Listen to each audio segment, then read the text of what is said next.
A ministra do Planejamento e Orçamento, Simone Tebet, comentou hoje a tramitação da reforma tributária no Senado.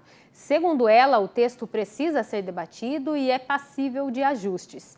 Tebet disse que a promulgação da PEC pode ocorrer até dezembro. É verdade que a reforma tributária já foi muito debatida dentro do Senado Federal, mas a reforma que nós tínhamos lá era a PEC 110. O que se discutia dentro da Câmara era a PEC 45. O que aconteceu de amadurecimento de lá para cá? O que foi aprovado pela Câmara foi um mix entre a 45 e a 110.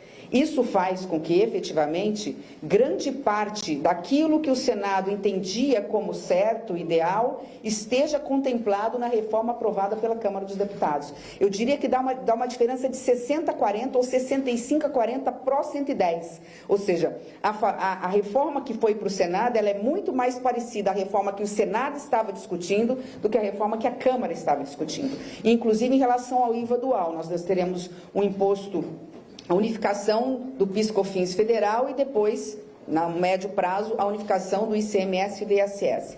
Dito isso, nós não podemos esquecer que, embora seja assim, Rodrigo, muita coisa foi alterada. Eu não acho que é muito tempo. Ao contrário, nós não precisamos da promulgação da PEC antes de dezembro. A promulgação, por quê?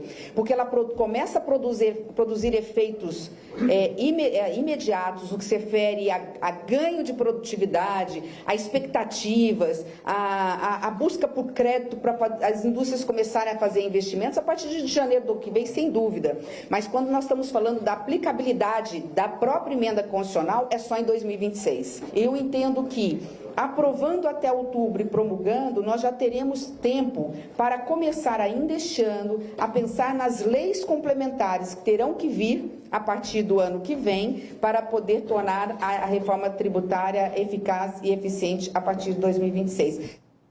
A ministra Simone Tebet também falou sobre o artigo 20 da PEC da reforma tributária, que possibilita que estados criem uma nova contribuição para as atividades de agropecuária, mineração e petróleo. Esse trecho foi acrescentado de última hora pelos deputados na reforma tributária. O dinheiro arrecadado deve ser destinado para investimentos em obras, em infraestrutura e habitação. Em relação ao artigo 20, nós ainda não recebemos o texto final. Nem o Senado recebeu, nem nós. Eu conheço particularmente esse assunto porque o meu estado tem o Fundersul, como Mato Grosso, o outro estado, tem um fundo, como acho que Santa Catarina tem, Pernambuco tem, e eu não sei se o Rio de Janeiro tem um fundo.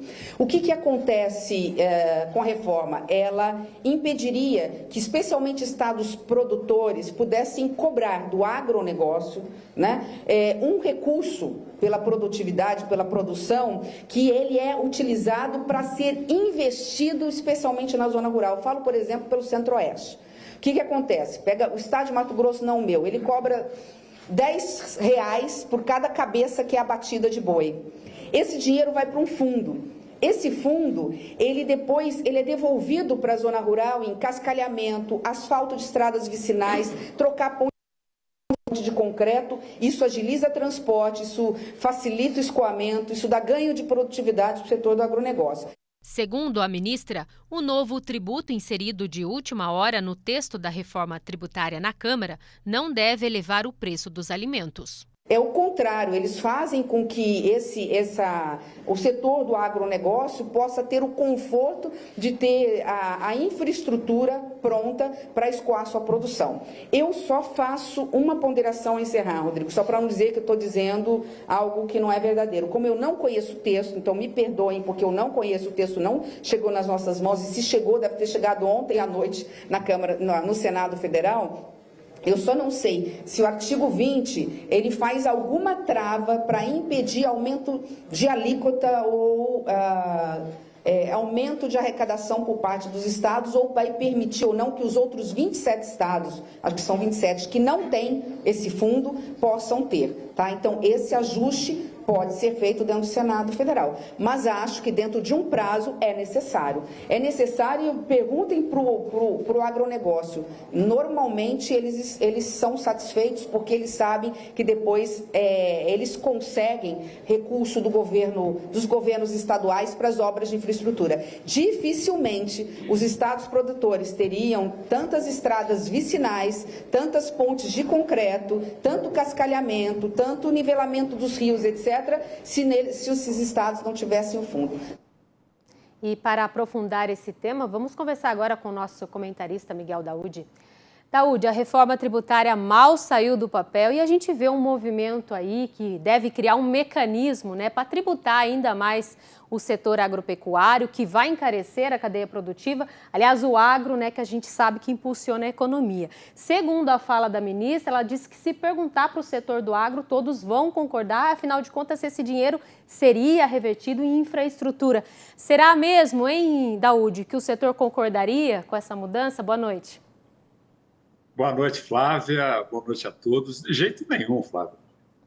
Vamos entender esse assunto, né? O artigo 20, que nós estamos ouvindo muito aí, esse comentário. Esse artigo foi incluído de última hora na reforma tributária. Ele fez com que muitos governadores, vou citar aqui um caso típico, um caso concreto, o governador do Mato Grosso, o Mauro, né? Mendes, ele não apoiava a reforma de forma alguma. Em 24 horas, ele mudou de ideia, né, em relação à reforma tributária. Mas vamos lá. O objetivo dessa reforma tributária, Flávia, é você ter uma simplificação dos tributos, né, de forma que tanto quem vai produzir, quem vai investir, como quem vai comprar, sabe o quanto vai pagar, de que forma vai pagar. Sabe que no meio do caminho não terá ali nenhum outro tributo ou não se poderia incluir algum tributo de forma a ter a cumulatividade que encareceria mais cada produto. Esse é o objetivo da reforma tributária.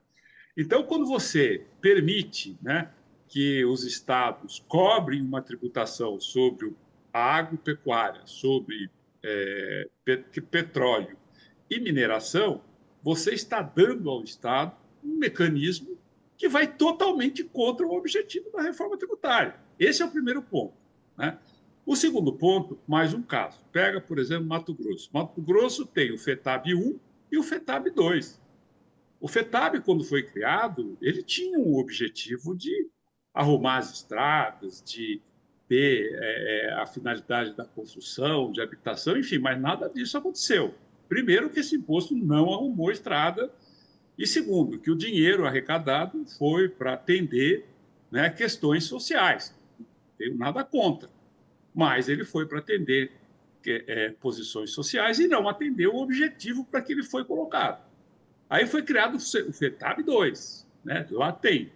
E esse parece que agora ele está tendo uma finalidade de melhorar as estradas, mas tem município, né, que são beneficiados quando não tem produtores que pagam este imposto. Então, na minha opinião, isso aí é uma desculpa que se encontrou de última hora para ter adesão dos governadores nesses estados em que já existe. Goiás, recentemente, o Caiado implementou também um tipo desse tributo. Então, é um tributo que não deveria estar. E tem mais. Por que os governadores ficaram felizes, né? Porque é um tributo que vai até 2043, Fábio. 2043, pelo que está no artigo 20, esse tributo vai vigorar. Então, na minha opinião, é um absurdo.